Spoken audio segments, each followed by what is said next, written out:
नमस्कार, मैं हूँ हिमानी सिंह, राजकीय औद्योगिक प्रशिक्षण संस्थान दादरी गौतम बुद्ध नगर से। और आज मैं आपको व्यवसाय आईसीटीएसएम के विषय बेसिक इलेक्ट्रिसिटी, जिसे प्रारंभिक विद्युत कहते हैं, इसकी जानकारी दूंगी। तो आइए देखते हैं कि बेसिक इलेक्ट्रिसिटी क्या होता है। ये आप चित्र में देख सकते हैं। इसमें परमाणु संरचना के बारे में सबसे पहले हम पढ़ेंगे, जिसे एटॉमिक स्ट्रक्चर भी कहते हैं। तो आइए जानते हैं कि एटॉमिक स्ट्रक्चर क्या होता है। एटॉमिक स्ट्रक्चर बहुत सारे सूक्ष्म कणों, जिन्हें इलेक्ट्रॉन, प्रोटॉन, न्यूट्रॉन कहते हैं, इनसे मिलकर बनता है। और सभी तत्वों के परमाणु को निर्मित करने वाले इन कणों को हम फंडामेंटल पार्टिकल्स कहते हैं। एटॉमिक स्ट्रक्चर में इलेक्ट्रॉन, प्रोटॉन्स और न्यूट्रॉन्स क्या होते हैं, ये हम आगे पढ़ेंगे। लेकिन उन्हें जानने से पहले हम जानते हैं कि पदार्थ क्या होते हैं।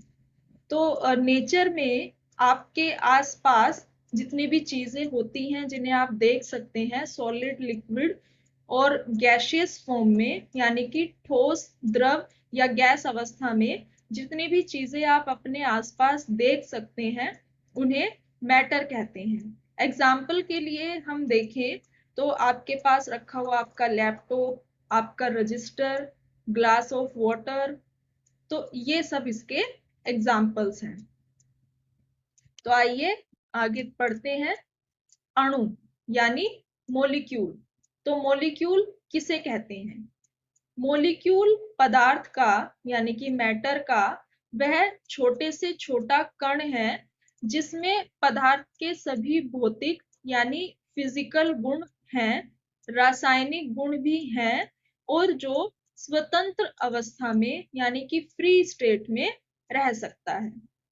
इसे समझाने के लिए अगर मैं आपको एक उदाहरण दूं, तो जैसे कि आपके पेरेंट्स हैं और आप उन्हीं के अंश हैं, आपके अंदर उन्हीं की सारे संस्कार हैं, आप दिखते उनकी तरह हैं, तो इसको हम फिजिकल लेवल पे कंपेयर कर सकते हैं। और आपके अंदर संस्कार भी उन्हीं के हैं। कभी कभी जैसे अगर उनमें बहुत ऑनेस्टी का संस्कार है, वो बहुत ईमानदार है, तो वो गुण आपके अंदर भी है। तो लेकिन फिर भी आपकी अपनी एक आइडेंटिटी है, आपको अपने पैरों पर खड़े होना है, आपको कुछ बनना है, आप स्वतंत्र अवस्था में हैं।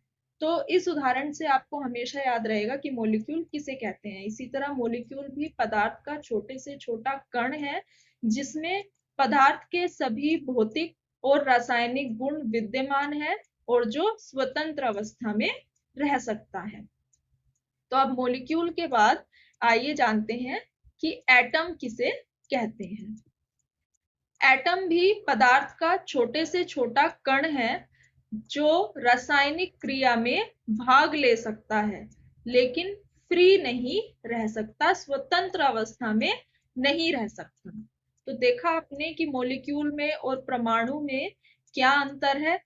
एटम में इस फिजिकल प्रॉपर्टीज इसमें नहीं होती पदार्थ की, यह सिर्फ केमिकल रिएक्शन में भाग ले सकता है, और ये फ्री स्टेट में भी नहीं रह पाता। तो जो परमाणु है, उसको हम डायरेक्ट आईज से नहीं देख सकते हैं। उसको देखने के लिए हमेशा हमें किसी लेंस की आवश्यकता होती है। हम माइक्रोस्कोप का इस्तेमाल करके ही परमाणु को देख सकते हैं। तो अणु और परमाणु के बारे में जानने के बाद आइए जानते हैं कि तत्व और यौगिक किसे कहते हैं। अगर हम एलिमेंट की बात करें, तो एलिमेंट एक ही प्रकार के एटम्स से मिलकर बनते हैं। जो पदार्थ एक ही प्रकार के एटम से मिलकर बनते हैं, उन्हें एलिमेंट कहते हैं। और जो एक से अधिक प्रकार के एटम से मिलकर बनते हैं, उन्हें कंपाउंड कहते हैं, यानी कि यौगिक कहते हैं। तो एलिमेंट और कंपाउंड में अगर हम कंपैरिजन करें, तो एलिमेंट में एक ही तरह के परमाणु मौजूद रहते हैं, और कंपाउंड में एक से अधिक तरह के परमाणु मौजूद रहते हैं। अब हमने देखा कि परमाणु किसे कहते हैं। परमाणु पदार्थ का छोटे से छोटा कण है जो उसकी रासायनिक क्रिया में भाग ले सकता है, लेकिन वह फ्री स्टेट में स्वतंत्र अवस्था में नहीं रह सकता। तो एटम को हम देखते हैं कि इसका स्ट्रक्चर कैसा होता है। एटम के सेंटर में न्यूक्लियस होता है। न्यूक्लियस न्यूट्रॉन और प्रोटॉन से मिलकर बनता है। न्यूट्रॉन और प्रोटॉन के चारों ओर ऑर्बिट्स यानी कि कक्षाएं बनी होती हैं और इन ऑर्बिट्स में इलेक्ट्रॉन परिक्रमा करते हैं। जो ऑर्बिट्स होते हैं, ये कक्षाएं दो तरह की होती हैं, एक सर्कुलर और एक एलिप्टिकल। तो हम देखते हैं कि एटम का स्ट्रक्चर कैसा होता है। देखिए, आप यहाँ पर देख सकते हैं कि ये जो ऑरेंज कलर में आप देख सकते हैं, ये है प्रोटॉन। प्रोटॉन पॉजिटिव चार्ज के होते हैं और ये जो ब्लू कलर में दिखाया गया है, ये है न्यूट्रॉन, जो कि नेगेटिव चार्ज के जिनका कोई चार्ज नहीं होता, सॉरी, जो न्यूट्रल होते हैं, उदासीन होते हैं। तो ये पूरा पार्ट है इसका न्यूक्लियस। तो इनसे मिलकर ये न्यूक्लियस जो है बनता है, न्यूट्रॉन प्लस प्रोटॉन। अब ये ऑर्बिट्स बने हुए हैं, वृत्ताकार और इलिप्टिकल, सर्कुलर और इलिप्टिकल ये बने हुए हैं ऑर्बिट्स। और इनमें जो आप ये रेड कलर में देख सकते हैं, ये है इलेक्ट्रॉन्स रिवॉल्व कर रहे हैं। तो इलेक्ट्रॉन्स का भी दो तरह का मोशन होता है। जैसे कि धरती होती है, धरती जो एक पूरा चक्कर तो लगाती है, साथ में वो अपनी धुरी पर भी घूमती है। तो उसी तरह इलेक्ट्रॉन्स ऑर्बिट्स में तो घूमते ही हैं, लेकिन साथ में इनका एक अपना मोशन भी होता है। अब देखते हैं कि प्रोटॉन क्या है। प्रोटॉन चार्ज की एक इकाई है और इसके चार्ज का मान 1.6 मल्टीप्लाई 10⁻⁻⁻19 होता है। इसकी यूनिट कोलम होती है। तो विभिन्न तत्वों से प्राप्त प्रोटॉन एक समान ही होते हैं। ये न्यूक्लियस में स्थित रहते हैं और ये किसी प्रकार की गति नहीं करते। तो प्रोटॉन का एक पॉजिटिव चार्ज होता है, जिसे हम 1.6 मल्टीप्लाई 10⁻⁻19 कूलम से नोट करते हैं। और इनके तत्वों से जो प्रोटॉन हमें मिलते हैं वो एक समान होते हैं। ये अपनी ही जगह पर स्टेबल रहते हैं न्यूक्लियस में और ये गति नहीं करते। अगर हम इलेक्ट्रॉन से इनकी तुलना करें तो इलेक्ट्रॉन गति करते हैं, लेकिन इलेक्ट्रॉन की तुलना में प्रोटॉन 1845 गुना भारी होते हैं।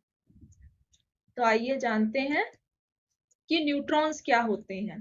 न्यूट्रॉन्स का कोई चार्ज नहीं होता, ये उदासीन होते हैं और प्रोटॉन की भांति ही न्यूक्लियस में स्थित रहते हैं।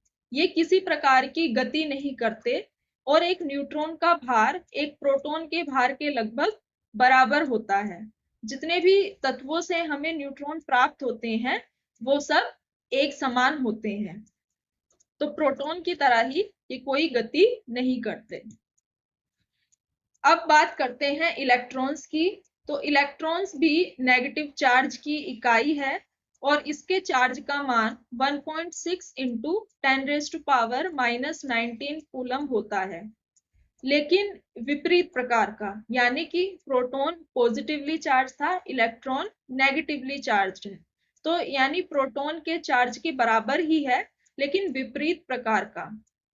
जितने भी तत्वों से हमें इलेक्ट्रॉन मिलते हैं वो एक समान ही होते हैं और इलेक्ट्रॉन्स जो है वो गति भी करते हैं। ये इनकी जो गति होती है वो दो प्रकार की होती है, एक तो कक्षीय गति और एक स्पिन मोशन। कक्षीय गति यानी कि ऑर्बिटल मोशन, और एक होती है चक्रण गति। तो जैसे कि मैंने आपको पहले भी बताया था कि जैसे कि धरती अपनी धुरी पर भी घूमती है, उसी तरह जैसे कि एक लट्टू को जब हम घुमाते हैं तो एक वो पूरा चक्कर लगाता है, लेकिन साथ ही अपनी कीली पर भी चक्कर काटता है। तो यह गति चक्रण गति कहलाती है। तो इसी तरह इलेक्ट्रॉन भी ऑर्बिट्स में गति करने के साथ साथ अपनी ही धुरी पर भी घूमता है, उसका एक अपना मोशन भी होता है जिसे स्पिन मोशन कहते हैं। तो अगर हम इलेक्ट्रॉन्स, प्रोटॉन्स और न्यूट्रॉन्स के कंपैरिजन की एक बार बात करें तो प्रोटॉन्स जो है वो पॉजिटिवली चार्ज होते हैं, जिनका चार्ज होता है 1.6 इंटू 10⁻⁻19 कूलम। और जो इलेक्ट्रॉन्स होते हैं वो नेगेटिवली चार्ज होते हैं, जिनका चार्ज होता है -1.6 इंटू 10⁻⁻19 कूलम। जितने भी तत्वों से प्राप्त हमें इलेक्ट्रॉन्स, प्रोटॉन्स, न्यूट्रॉन्स होते हैं वो सब एक समान होते हैं। और प्रोटॉन्स जो हैं वो गति नहीं करते, इलेक्ट्रॉन्स गति करते हैं इलिप्टिकल और सर्कुलर कक्षाओं में। और इनकी गति दो प्रकार की होती है, कक्षीय गति और चक्रण गति। जो न्यूट्रॉन्स होते हैं वो भी गति नहीं करते, इलेक्ट्रॉन्स कक्षाओं में उपस्थित रहते हैं और गति करते हैं, जबकि प्रोटॉन्स और न्यूट्रॉन्स न्यूक्लियस में उपस्थित रहते हैं और स्टेबल रहते हैं। न्यूट्रॉन्स का कोई चार्ज नहीं होता, ये उदासीन होते हैं। तो इस तरह से आपको एटम्स का स्ट्रक्चर समझ में आया होगा कि इलेक्ट्रॉन्स कैसे गति करते हैं और न्यूक्लियस कैसे बनता है। अब अगर हम बात करें एटॉमिक स्ट्रक्चर की, तो एटॉमिक स्ट्रक्चर के लिए कुछ नियम बनाए गए हैं। तो वन बाय वन हम उन नियमों को देखते हैं। सबसे पहला है कि सामान्य अवस्था में परमाणु चार्ज विहीन होता है, यानी कि जो नंबर ऑफ इलेक्ट्रॉन्स हैं वो नंबर ऑफ प्रोटॉन्स के बराबर होते हैं, क्योंकि प्रोटॉन और इलेक्ट्रॉन के चार्ज की मात्रा बराबर होती है। दोनों का ही चार्ज 1.6 इंटू 10⁻⁻19 होता है, बस उनकी दिशा विपरीत होती है, एक पॉजिटिव और एक नेगेटिव। तो इसीलिए इलेक्ट्रॉन की संख्या प्रोटॉन की संख्या के बराबर होती है। यह है इसका पहला नियम। चलते हैं दूसरे नियम की तरफ। अब अगर हम इसके बात करें एटॉमिक नंबर की, तो एटॉमिक नंबर हम कैसे निकालेंगे कि किसी भी एटम में जितने नंबर ऑफ इलेक्ट्रॉन्स या फिर जितने नंबर ऑफ प्रोटॉन्स होंगे वह उस तत्व की, उस एलिमेंट की एटॉमिक संख्या होगी। तो अगर हमें नंबर ऑफ इलेक्ट्रॉन्स पता है या फिर नंबर ऑफ प्रोटॉन्स पता है तो हम एटॉमिक नंबर आसानी से निकाल सकते हैं। अब देखते हैं कि हम एलिमेंट का एटॉमिक वेट कैसे निकालेंगे। तो एटॉमिक वेट के लिए हम फॉर्मूला यूज करेंगे number of protons plus number of neutrons. Atom में जितने भी प्रोटॉन्स और न्यूट्रॉन्स प्रेजेंट होंगे उनकी संख्याओं के योग के बराबर एलिमेंट का एटॉमिक वेट निकलेगा। तो ये था इसका तीसरा नियम। आइए जानते हैं आगे इसके नियम। फोर्थ है कि एटम में जो इलेक्ट्रॉन्स होते हैं हमने देखा कि वो इलिप्टिकल और सर्कुलर कक्षाओं में वितरित होते हैं, लेकिन इनका वितरण 2n² सूत्र के अनुसार होता है। यहाँ पर जो n है वो कक्षाओं की संख्या है। तो इस प्रकार कक्षाओं में जो इलेक्ट्रॉन्स की अधिकतम संख्या होगी वो इस तरह से होगी, पहले ऑर्बिट में 2, फिर 8, फिर 18, फिर 32, फिर 18, फिर 8, फिर 2। और इनकी कक्षाओं के नाम भी दिए गए हैं, K, L, M, N, O, P, Q। तो एक कक्षा में 2n² सूत्र के अनुसार इलेक्ट्रॉन्स जब पूर्ण हो जाएंगे उसके बाद ही इलेक्ट्रॉन्स दूसरी कक्षा में जा सकते हैं। अंतिम कक्षा में 8 से अधिक और उससे पहली कक्षा में 18 से अधिक इलेक्ट्रॉन्स नहीं हो सकते। अगर उदाहरण के तौर पे अगर आप समझेंगे तो जो जैसे कि जब आप ITI में एडमिशन लेते हैं तो जब एक कक्षा में सीट फुल हो जाती है उसके बाद ही जो आपने दूसरी ट्रेड फिल की होगी तभी उस ट्रेड वो आपको मिल सकती है, वरना आपकी डिजायर्ड ट्रेड में आपको एडमिशन मिल जाता है। और हर कक्षा का एक नाम होता है, जैसे कि ICTSM हो गई, RAC हो गई, ब्यूटिशियन हो गई, ड्रेस मेकिंग हो गई। तो उसी तरह यहाँ पे भी कक्षाओं के नाम दिए गए हैं, KLMNOPQ। और जब एक कक्षा में इलेक्ट्रॉन्स जितने चाहिए उतने फुल हो जाते हैं, उसके बाद ही इलेक्ट्रॉन्स दूसरी कक्षा में प्रवेश कर सकते हैं। तो ये थे इसके नियम। तो आई होप कि ये जो परमाणु संबंधी संरचना संबंधी नियम है ये आपको समझ आ गए होंगे। अब चलते हैं आगे और जानते हैं कि आयन किसे कहते हैं। किसी भी एटम में इलेक्ट्रॉन्स या तो अधिक हो जाएं या फिर कम हो जाएं, तो वह एटम उदासीन नहीं रहता, यानी कि आवेश युक्त परमाणु आयन कहलाता है। तो अगर एटम में इलेक्ट्रॉन की कमी हो जाए तो वो एक आयन बन जाता है, लेकिन इलेक्ट्रॉन की कमी होने पर उसे हम कहेंगे पॉजिटिव कैटायन। और जिस परमाणु में इलेक्ट्रॉन की अधिकता होगी वह कहलाएगा नेगेटिव एनायन। तो इस तरह से हमने देखा कि पॉजिटिव आयन जिसे हम कैटायन कहते हैं और नेगेटिव आयन जिसे हम एनायन कहते हैं।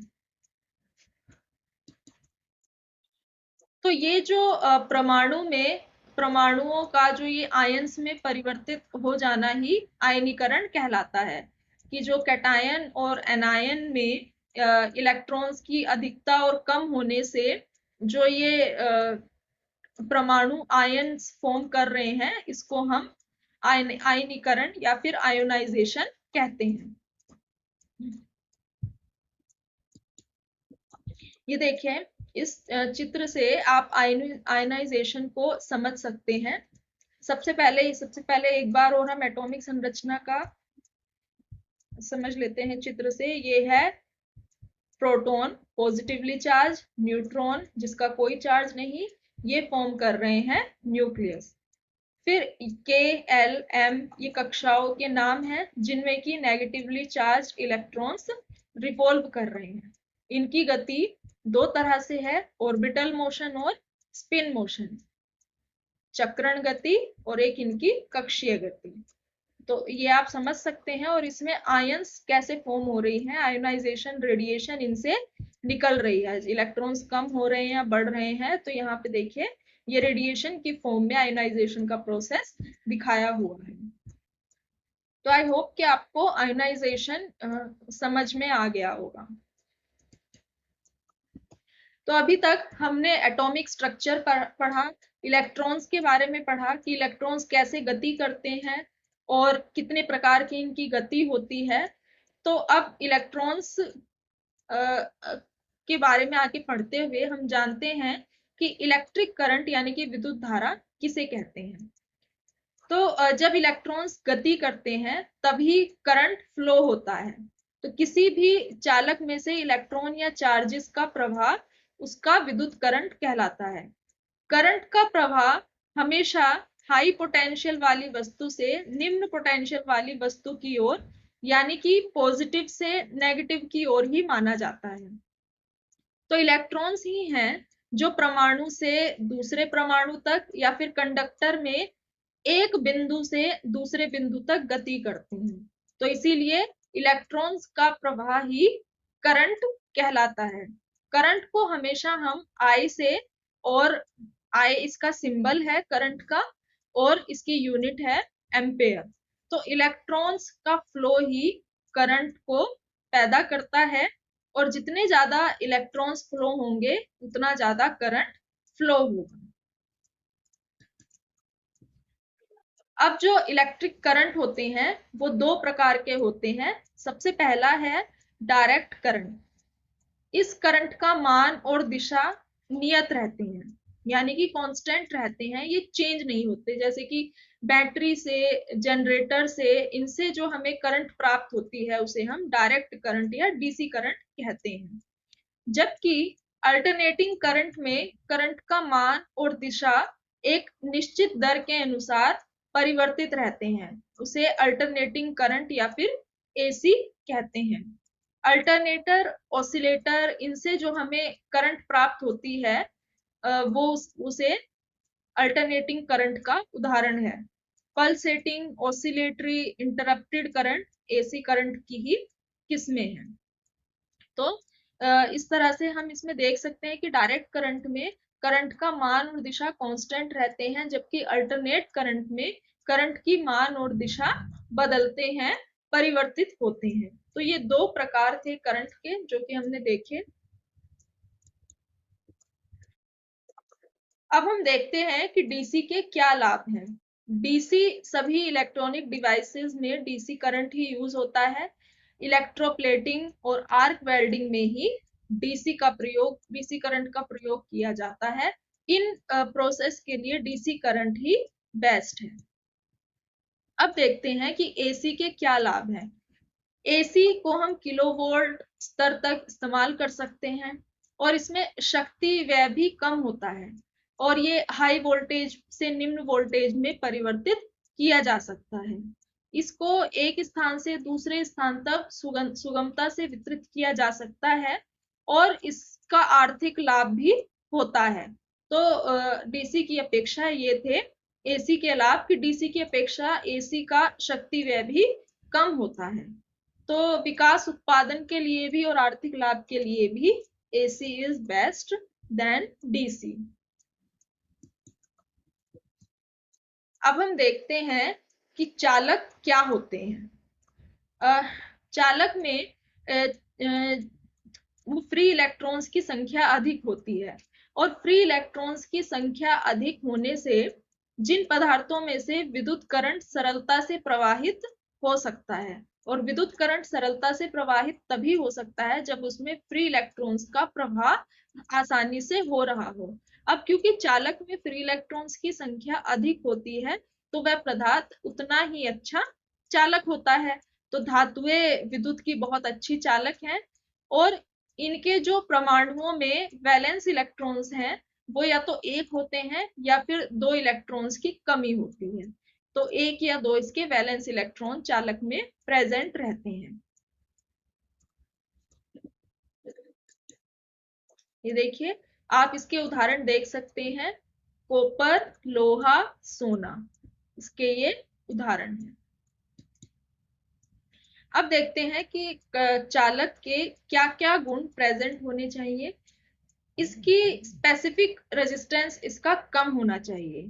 स्पेसिफिक रेजिस्टेंस अगर हम 1 सेंटीमीटर स्क्वायर टुकड़े का एक वर्ग centimetre square cross sectional area लेकर अगर हम उसका रेजिस्टेंस निकालते हैं तो वह उसका स्पेसिफिक रेजिस्टेंस होता है। तो वह स्पेसिफिक रेजिस्टेंस इसका कम होना चाहिए। इसकी मैकेनिकल स्ट्रेंथ अधिक होनी चाहिए और इनकी कॉस्ट भी बहुत अधिक नहीं होनी चाहिए। अगर हम चालक धातु के रूप में है तो हम उसके तार भी बना सकते हैं। ज्यादातर चालकों का जो रेजिस्टेंस है अगर हम कार्बन को छोड़ दें तो वो तापमान वृद्धि के साथ में बढ़ता है, यानी कि जैसे जैसे टेम्परेचर इंक्रीज होगा तो रेजिस्टेंस भी इंक्रीज होगा। तो करंट प्रवाह के लिए तार या पत्तियों को जोड़कर हम मार्ग तैयार कर सकते हैं। तो टेम्परेचर वृद्धि के साथ रेजिस्टेंस का बढ़ना यानी कि जो टेम्परेचर रेजिस्टेंस के डायरेक्टली प्रोपोर्शनल है रेजिस्टेंस। अगर इन्वर्सली प्रोपोर्शनल होगा तो ये टेम्परेचर में इंक्रीज के साथ में रेजिस्टेंस डिक्रीज होगा। अब देखते हैं कि अर्धचालक किसे कहते हैं। अर्धचालक के बाद में हम पढ़ेंगे अचालक यानी कि कुचालक जिसे इंसुलेटर कहते हैं। तो कंडक्टर और इंसुलेटर के बीच में सेमीकंडक्टर की कंडक्टिविटी होती है, यानी कि इसमें ना तो करंट बहुत ज्यादा फ्लो होता है और ना ही करंट बहुत कम फ्लो होता है। कंडक्टर से अधिक और इंसुलेटर से कम। तो फ्री इलेक्ट्रॉन्स की संख्या भी इसमें मीडियम होती है। तो इसके अगर हम एग्जाम्पल की बात करें तो जैसे कांच और silicon, germanium, cadmium sulphide, gallium arsenide आदि इसके कुछ उदाहरण हैं। इनका जो प्रतिरोध है वो 10⁻⁻5 से 10⁻8 ओम मीटर के बीच होता है। अब बात करते हैं कुचालक की, यानी कि इंसुलेटर की। तो इंसुलेटर ऐसे पदार्थ होते हैं जिसमें फ्री इलेक्ट्रॉन्स उपस्थित नहीं होते और जिनमें करंट का प्रवाह भी नहीं हो पाता, क्योंकि करंट का प्रवाह होने के लिए फ्री इलेक्ट्रॉन्स का होना बहुत ही आवश्यक है। तो ये कंडक्टर्स के बिल्कुल अपोजिट होते हैं। तो इनके जो परमाणुओं की अंतिम कक्षा में 4 या 8 इलेक्ट्रॉन होते हैं, जबकि चालक में 1 या 2 थे। तो अंतिम कक्षा में 8 इलेक्ट्रॉन्स रखने वाले जो पदार्थ होते हैं वो अच्छे इंसुलेटर होते हैं, जिन्हें कि हम इनर्ट एलिमेंट भी कहते हैं। वे किसी अन्य तत्व के साथ संयोग नहीं करते। तो अगर हम इलेक्ट्रॉन थ्योरी के अनुसार देखें तो वे पदार्थ जिनके भारी स्वतंत्र फ्री इलेक्ट्रॉन्स नहीं होते, वे विद्युत के अच्छे कुचालक होते हैं। ये देखिए, बोल्ट्स के रूप में आप इंसुलेटर के एग्जाम्पल जो है देख सकते हैं। अब हम देखते हैं कि इंसुलेटर कितने प्रकार के होते हैं। सबसे पहला है ठोस कुचालक। तो सॉलिड इंसुलेटर, यह ठोस, कठोर तथा भारी होते हैं, जैसे कि हम मार्बल, चीनी मिट्टी, बैकलाइट, स्लेट, कांच आदि। और अगर हम फिर आते हैं नरम कुचालक, जिन्हें सॉफ्ट इंसुलेटर कहते हैं। ये वजन में हल्के होते हैं, नाम से ही आप देख सकते हैं, जैसे कि सूत, रबड़, माइका, पीवीसी आदि। फिर है लिक्विड इंसुलेटर। ये तरल रूप में होते हैं, जैसे कि तेल, वार्निश आदि। तो देखा आपने, 3 तरह के ये कुचालक हैं: सॉलिड इंसुलेटर, सॉफ्ट इंसुलेटर और लिक्विड इंसुलेटर। कुचालक के गुण क्या होते हैं? सबसे पहले है परमानेंट, यानी कि इसका स्वभाव स्थायी होना चाहिए। फिजिकल प्रॉपर्टीज भी अगर इसकी परिवर्तित हो जाएं तब भी इसका गुण समाप्त नहीं होने चाहिए। दूसरा है कि इसकी ब्रेकडाउन वोल्टेज हाई होनी चाहिए, बहुत जल्दी इसका ब्रेकडाउन नहीं होना चाहिए। मैकेनिकल स्ट्रेंथ, यानी कि मैकेनिकल दबाव और कंपन को सहन करने की क्षमता भी अच्छी होनी चाहिए। अगर हम टेम्परेचर टॉलरेंस की बात करें तो टेम्परेचर में जो भी परिवर्तन आते हैं, वातावरण में जो भी परिवर्तन आते हैं, जैसे कि ह्यूमिडिटी है, इनमें होने वाले परिवर्तनों के सहन करने की क्षमता इसमें होनी चाहिए। अगर ये हाई टेम्परेचर को सहन करेंगे तो ये इसका टेम्परेचर टॉलरेंस बहुत ही अच्छा गुण है और ब्रेकडाउन बहुत जल्दी नहीं होगा। फिर है लीस्ट इलेक्ट्रिक एब्जॉर्बेंट, यानी कि कुचालक पदार्थ की इलेक्ट्रिसिटी इलेक्ट्रिक शॉक को इलेक्ट्रिसिटी एब्जॉर्ब करने की क्षमता न्यूनतम होनी चाहिए, जिससे कि इलेक्ट्रिसिटी का व्यय ना हो, बहुत ज्यादा खर्च ना हो। इनका डाइलेक्ट्रिक कांस्टेंट का मान हाई होना चाहिए। तो ये सब थे इसके गुण। अब इन चलते हैं इनके उपयोग पे, इनके क्या क्या उपयोग हैं। सबसे पहला है रबड़। रबड़ जो है वो बहुत सॉफ्ट होती है। इसमें नॉर्मली 5% तक गंधक और खनिज पदार्थ होते हैं, जिन्हें कि हम 150 डिग्री सेल्सियस पर गर्म करते हैं। इसको हम वुल्केनाइज्ड रबर कहते हैं। गर्म करने से इस पर पानी का कोई प्रभाव नहीं होता, लेकिन तेल और या फिर हम ग्रीस अगर लें तो उसका प्रभाव इस पर पड़ता है, और इसे कहते हैं वुल्केनाइज्ड इंसुलेशन रबड़। तो इसका प्रयोग हम तारों पर इंसुलेशन चढ़ाने, रबड़ दस्ताने एवं बैटरी के कंटेनर बनाने में कर सकते हैं। दूसरा है बैकलाइट। बैकलाइट भी एक बहुत बढ़िया इंसुलेटिंग पदार्थ है, जो कि काले और भूरे रंग के पाउडर के रूप में होता है, जिसे हम सांचे में डालकर ताप के दबाव में कोई भी रूप दे सकते हैं और यह कठोर पदार्थ बन जाता है। तो चलिए देखते हैं कि हमने क्या क्या पढ़ा। हमने पढ़ा कि परमाणु संरचना क्या होती है, एटॉमिक स्ट्रक्चर में इलेक्ट्रॉन्स, प्रोटॉन्स, न्यूट्रॉन्स कैसे गति करते हैं, और वो इनके परमाणु संरचना संबंधी नियमों के बारे में हमने पढ़ा।